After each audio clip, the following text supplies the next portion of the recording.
Monsieur, bonsoir, je suis ravie de vous retrouver ce soir. N'oubliez pas, chacun de vos petits gestes compte. Alors un petit pouce en l'air, un commentaire et un clic pour s'abonner, c'est très important. Au programme de cette édition, retour sur les drones russes et la propagande de guerre. Depuis le début du mois, ils pulluleraient dans les airs otaniens, justifiant un changement de règles de l'Alliance, une aubaine pour ceux qui alimentent la fabrique de la peur. Nous revenons ensuite sur les perspectives du conflit au Proche et au Moyen-Orient. La rencontre entre Benjamin Netanyahou et Donald Trump a débouché sur un demi-accord et le conflit en Palestine semble loin d'être terminé. Et puis nous évoquerons la Grande-Bretagne alors que des sondages voient Nigel Farage comme un possible futur Premier ministre. La propagande de guerre a trouvé un nouveau terrain de jeu. Depuis le début du mois de septembre, les opérations de diabolisation envers Moscou ont repris de plus belle avec les fameux drones. Retour sur une opération cousue de fil blanc. Punaises de lit, déstabilisation des scrutins, tête de cochon devant les mosquées, drones dans le ciel otanien, pas de doute, c'est le Kremlin. Depuis l'entrée des troupes russes en Ukraine en février 2022, la guerre est accompagnée de sa propagande plus ou moins fine dans les médias et la France ne fait pas exception. Ces dernières semaines, pas un jour ne passe sans une multiplication d'articles et d'interventions pour évoquer des incursions de drones russes violant les espaces aériens de l'Europe. Dès le 9 septembre, on évoquait près d'une vingtaine de drones de Moscou entrant dans le ciel polonais. Certains auraient même endommagé des infrastructures. Une prouesse puisque quelques-uns des appareils avaient visiblement été réparés avec des rubans adhésifs. Pendant des jours entiers, journalistes et commentateurs, prétendument experts, se sont relayés pour expliquer que la Russie était en train de provoquer l'OTAN, de tester sa patience. Une hypothèse dont on peine à comprendre la logique. Une propagande efficace pour justifier l'utilisation de drones russes aurait d'ailleurs pu utiliser l'argument économique. En effet, il est souvent beaucoup plus coûteux d'intercepter des drones que de les envoyer. Ainsi, c'est une façon asymétrique de livrer bataille. Mais les experts de plateau télé n'ont pas été jusqu'à y penser. Après tout, s'ils disent que c'est les Russes, il faut les croire sur parole, comme pour le Covid. Il aura finalement fallu attendre une semaine pour qu'une enquête soit ouverte au sujet de la maison endommagée en Pologne. Finalement, la responsabilité pourrait même incomber à un missile polonais.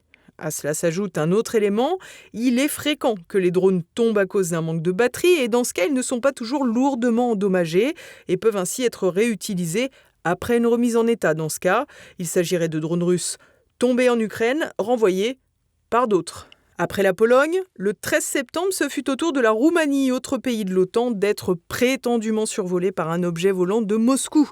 Puis l'Estonie, puis encore le Danemark. Le général d'aviation Patrick Dutartre, ancien leader de la patrouille de France, semblait pourtant bien sceptique quant à ses conclusions hâtives. Sur ce qui est passé à Copenhague et à Oslo, parce qu'il faut vraiment une enquête complémentaire. Je ne vois mal, si vous voulez, un drone partant de Saint-Pétersbourg ou de la frontière russe faire 1000 km en plein milieu de l'OTAN, la Baltique maintenant c'est une mer otanienne, et faire 2-3 tours autour de Copenhague et repartir. Ça, j'y crois pas beaucoup. Toujours est-il que l'OTAN a sauté sur l'occasion pour revoir sa doctrine le mardi 23 septembre dernier. Presque dans le silence, l'Alliance a ainsi ouvert le droit d'abattre des avions de chasse russes dans le ciel otanien. Jusqu'ici, le scénario privilégié était de les raccompagner jusqu'à leur sortie de l'espace aérien interdit. À croire que cette affaire de drone montée en épingle, malgré des preuves pour le moins fragiles, a été agitée dans ce but. Cerise sur le gâteau, l'effet démultiplicateur grâce à l'intelligence artificielle. En effet, les robots conversationnels, comme on dit, travaillant essentiellement avec les articles de presse, le matraquage médiatique permet d'entretenir la psychose dans les IA sans effort. L'objectif, mettre dans tous les esprits ces volontés expansionnistes de la Russie, comme le répète à l'envi Volodymyr Zelensky. Dimanche, le président ukrainien a déclaré que la Russie n'attendrait pas la fin de la guerre en Ukraine pour ouvrir un nouveau front européen. Une façon d'allier la fabrique de la peur à celle du consentement avec sans doute un objectif, celui de faire main basse sur une partie de vos économies pour vous protéger bien sûr contre l'ennemi. Ce devait être un accord historique qui mettrait fin à la guerre en Palestine. La rencontre entre Donald Trump et Benjamin Netanyahou lundi soir ne devrait finalement pas changer la donne. Explication d'Olivier Frère-Jacques. C'était censé être historique, ce sera probablement anecdotique. Lundi 29 septembre, à la Maison-Blanche, le président américain Donald Trump rencontrait Benjamin Netanyahou, premier ministre israélien, pour trouver un accord censé marquer un tournant dans les efforts pour mettre fin à la guerre à Gaza. Donald Trump a dévoilé un plan de paix en une vingtaine de points visant à instaurer une paix éternelle au Moyen-Orient, selon ses mots. Ce plan, salué comme audacieux par certains comme Tony Blair, qui se trouve au centre du dispositif, et sincère par 8 pays arabes et musulmans, propose un arrêt immédiat des hostilités, un retrait par étapes des forces israéliennes, la libération des otages dans les 72 heures suivant l'accord d'Israël et le désarmement du Hamas. En échange, Israël relâcherait 1700 prisonniers gazaouis et 250 condamnés à perpétuité. Une autorité temporaire, technocratique et apolitique gouvernerait Gaza, excluant le Hamas, tandis qu'une force internationale de stabilisation, soutenue par des partenaires arabes, serait déployée pour assurer la sécurité et former une police palestinienne. Problème majeur dans cet accord, il repose sur la confiance. Or, Israël a rompu unilatéralement le précédent accord, à savoir le cessez-le-feu, et on imagine mal le Hamas accepter cet accord qui implique, par ailleurs, sa disparition. Netanyahou, sous pression internationale et interne après 23 mois de guerre, a lui offert un soutien conditionnel à ce plan. Il a insisté sur des limites strictes, un retrait israélien qu'il qualifie de modeste et donc qui ne respecte pas l'accord en question, le maintien d'une responsabilité sécuritaire israélienne et l'exclusion de l'autorité palestinienne sans une réforme qu'il envisage comme radicale. Il a également prévenu que si le Hamas rejetait le plan ou violait ses termes, Israël terminerait le travail militairement, une position soutenue par Donald Trump qui a promis son soutien total en cas d'échec. Le Hamas est donc contraint, mais il est assez improbable de voir le mouvement palestinien admettre l'accord, et cela même si Tel Aviv a promis des amnisties pour ses dirigeants. En Israël, les familles des otages, soutenues par l'opposition, saluent un accord historique pour leur libération, mais exigent un cessez-le-feu immédiat. Politiquement, Netanyahou navigue dans une situation délicate. Son acceptation du plan, bien que limitée, apaise temporairement la pression internationale, mais risque de fracturer sa coalition, ses ministres les plus favorables à la colonisation, menaçant de faire tomber son gouvernement. Trump, quant à lui, se positionne comme un acteur central en présidant un futur comité de la paix tout en évitant d'imposer des engagements trop contraignants à Israël. Il risque surtout de se retrouver une nouvelle fois en échec après des annonces grandiloquentes et sa fameuse paix éternelle au Moyen-Orient qui pourrait être rangée au rayon des promesses non tenues à côté de la fin de la guerre en Ukraine en 24 heures. Le scénario le plus probable aujourd'hui semble être un refus du Hamas et une poursuite de la guerre avec un possible soutien accru des Américains qui pourront faire porter l'échec au groupe palestinien. Les pays arabes, eux, sont aussi en échec, eux qui ont toujours soutenu la Palestine verbalement, mais se sont montrés incapables d'agir concrètement en sa faveur. Reste désormais à voir comment Israël poursuivra son expansion et jusqu'à quand cet État, qui a tout de même attaqué encore un nouvel État voisin il y a quelques jours, le Qatar, bénéficiera d'une impunité à toute épreuve. Nigel Farage sera-t-il le prochain Premier ministre britannique? Alors que les travaillistes et les conservateurs dégringolent dans les sondages, le parti Reform UKIP semble réaliser une très forte percée. Le point avec Renaud de Bourleuf. L'oligarchie britannique boit la tasse. Nigel Farage, protagoniste du Brexit, voit son nouveau parti Reform UK progresser sans cesse. Vendredi dernier, un sondage YouGov a avancé qu'en cas d'élection générale, Reform UK remporterait 311 sièges à la Chambre des communes, pas très loin de la majorité absolue fixée à 326 sièges. Le même jour, un autre sondage publié par le Times annonçait quant à lui une projection avec 373 sièges pour Reform UK, une annonce qui fait l'effet d'une bombe pour l'actuel Premier ministre travailliste Keir Starmer. À peine plus d'un an après son arrivée au 10 Downing Street, il n'a que 13% d'opinion favorable, une détestation presque aussi importante que celle des Français pour Emmanuel Macron. Dimanche, interrogé par le média BBC, Keir Starmer a appelé au combat contre le parti de Nigel Farage, son principal adversaire. Je dis que nous avons devant nous le combat de notre vie, car nous devons nous attaquer à Reform, nous devons les battre. Selon les mêmes sondages, le Parti travailliste ne serait pas le seul à dégringoler. Les conservateurs, ayant subi une défaite cuisante en juillet 2024 après 14 années au pouvoir, ne remonteraient pas la pente. Un sondage les crédite même de seulement 45 sièges. Jeudi, l'ancien Premier ministre conservateur Liz Truss estimait que ce recul serait dû à un alignement du parti sur les positions travaillistes. Trop de membres du Parti conservateur ont adhéré à ce système. Ils ont adhéré à l'idéologie transgenre. Ils ont adhéré au zéro émission nette. Ils ont augmenté les impôts à leur plus haut niveau en 70 ans. Un autre élément a durablement discrédité le Parti conservateur, l'explosion de l'immigration clandestine, malgré la prétendue reprise en main des frontières, pourtant permise par le Brexit. De quoi motiver Nigel Farage à revenir dans l'arène politique après avoir annoncé son départ. En effet, Nigel Farage, élu député européen en 1999, est devenu en 2006 le dirigeant du Parti pour l'indépendance du Royaume-Uni, connu sous le sigle UKIP. Il en quittera la tête en 2016, après le vote du Brexit, et annonce alors son départ de la vie politique. Il estimait avoir accompli sa mission, rendre à la Grande-Bretagne sa souveraineté. Mais les longues tergiversations du gouvernement conservateur autour de la sortie de l'Union européenne le conduisent à revenir et à fonder une nouvelle formation politique, le Brexit Party. Il arrive ainsi largement en tête des élections européennes de 2019. Une fois le Brexit effectif, le 31 janvier 2020, les conservateurs n'opèrent pas de revirement politique. Aucune loi européenne n'a été abrogée, notamment ce qui concerne l'immigration. En 2024, sous le gouvernement de Rishi Sunak, on compte alors une augmentation de 40% des traversées clandestines de la Manche sur une année. De quoi motiver Nigel Farage pour la fondation d'un nouveau parti, Reform UK, et de se présenter aux élections législatives de juillet 2024. Élu avec 3 autres candidats à la Chambre des communes, Nigel Farage voit d'anciens soutiens de Boris Johnson quitter le Parti conservateur et le rejoindre.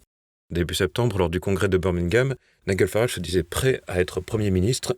Devant le média JB News, il s'exprimait ainsi. Le message est très simple et très clair. Nous sommes fatigués des échecs. Les échecs des travaillistes et des conservateurs, les promesses rompues, les déclarations faites au moment des élections qui ne sont jamais concrétisées.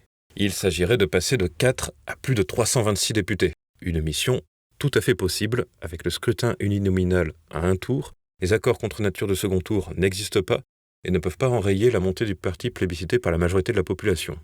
Mais les précédents de la Roumanie, de la Moldavie et des autres manipulations européistes pourraient bien s'inviter en Grande-Bretagne pour chambouler les urnes, et ce malgré le Brexit. Et nous poursuivons avec l'actualité en bref en France. Emmanuel Macron franchit des records de détestation. Selon un récent baromètre Odoxa, 78% des Français, autrement dit presque 4 sur 5, estiment qu'Emmanuel Macron n'est pas un bon président de la République. En symétrie, on en déduit donc une cote de popularité à 22%. Selon l'organisme, c'est un effondrement inédit avec une chute de 6 points jamais connue en 8 ans. Si le résultat est assez catastrophique, on se demande encore qui sont les Français capables de se dire confiants vis-à-vis du président. Le successeur de François Bayrou, Sébastien Lecornu, bénéficie quant à lui de son manque de visibilité et affiche encore 32% d'opinion favorable, sans doute parce qu'il n'a encore rien fait. Il est toutefois l'un des premiers ministres les plus impopulaires à l'arrivée à Matignon depuis la présidence Macron. C'est Jordan Bardella et Marine Le Pen qui seraient à la tête du baromètre avec respectivement 37 et 36% d'opinion favorable. Une plainte contre Lecornu pour usurpation. Incapable de former un gouvernement après plus de 2 semaines à Matignon, Sébastien Lecornu n'est visiblement pas capable non plus d'avoir un master de droit. Le syndicat national des agents publics de l'éducation nationale, le SNAPEN, a donc déposé plainte contre le chef du gouvernement sans gouvernement pour ce qui ressemble à un CV bidonné. Ce proche d'Emmanuel Macron aurait en effet menti sur ses diplômes et se serait offert une qualification indue. En effet, lorsque Lecornu était ministre des Armées, une page qui lui a été consacrée faisait état d'un master de droit, à l'instar de son profil LinkedIn ou ses diverses présentations. Depuis le début des révélations, les informations ont été changées et le Premier ministre ne se vante plus que de vagues études de droit. Né avant la honte, le locataire de Matignon avait pourtant commencé par réagir à l'affaire en expliquant qu'il était victime d'une forme de mépris social. Drôle de défense pour quelqu'un qui s'est justement senti obligé de gonfler son CV pour être crédible en tant que ministre.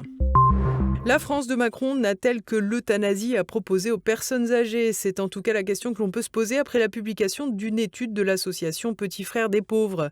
En effet, la situation d'isolement des aînés serait inédite avec une hausse continue chez les plus de 60 ans, avant l'âge de la retraite donc, qui seraient isolés, privés notamment de contact physique avec leur famille et amis. En 4 ans, la mort sociale a progressé de 42% pour atteindre 750 000 personnes en 2025. C'est plus du double qu'il y a 8 ans. Au moins 6 millions de personnes âgées disent aussi se sentir seules régulièrement. Une photographie de la France qui montre à la fois l'explosion des familles, les fractures entre les générations, favorisées par les raccourcis contre les boomers, et l'individualisme. Le mois d'octobre arrive avec son lot de changements. En premier lieu, certaines aides à la rénovation énergétique des logements devraient être remises en place, mais avec des règles plus strictes. Ainsi, les dossiers pour MaPrimeRénov' peuvent à nouveau être envoyés, mais seules 13 000 demandes seront honorées. Budget contraint oblige. À noter que les DPE, les diagnostics de performance énergétique, seront scrutés de près après des années émaillées par des fraudes et des abus en tout genre. Une prime exceptionnelle de 1 000 € a aussi vu le jour pour l'achat d'un véhicule électrique avec une batterie fabriquée dans l'UE. Le montant s'ajoutera aux aides à l'achat de 5 200 €. Ces aides devraient permettre d'améliorer les ventes de Citroën, Renault, Peugeot et Fiat.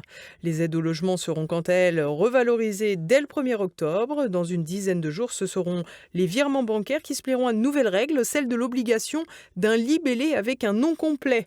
Vous pourrez également profiter de nouvelles étiquettes sur vos vêtements avec un éco-score textile en lien avec l'impact environnemental du produit.